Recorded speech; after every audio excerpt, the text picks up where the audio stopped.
अस्सलाम वालेकुम दोस्तों, मैं हूं असलम आलम और आप देख रहे हैं गल्फ़ एक्सपर्ट।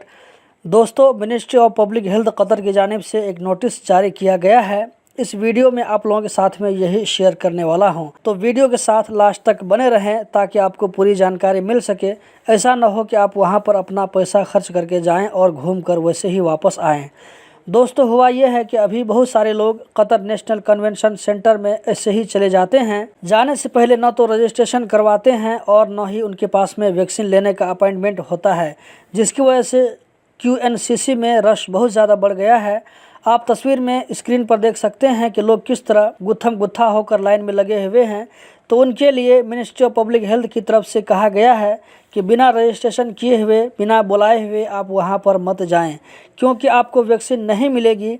और इस बात पर मिनिस्ट्री ऑफ पब्लिक हेल्थ की तरफ से बहुत ज़ोर दिया गया है।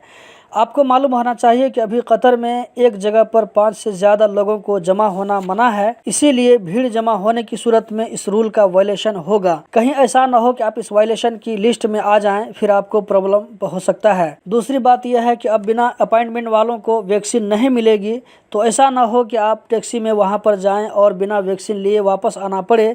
तो सोचा कि इन्फॉर्मेशन आप लोगों के साथ में शेयर कर दूं। दोस्तों, यही थी आज की वीडियो। उम्मीद करता हूं इससे किसी न किसी का ज़रूर फ़ायदा हुआ होगा। कतर से रिलेटेड इसी तरह की जानकारी के लिए चैनल को सब्सक्राइब कीजिए, वीडियो को लाइक कीजिए। बहुत बहुत शुक्रिया।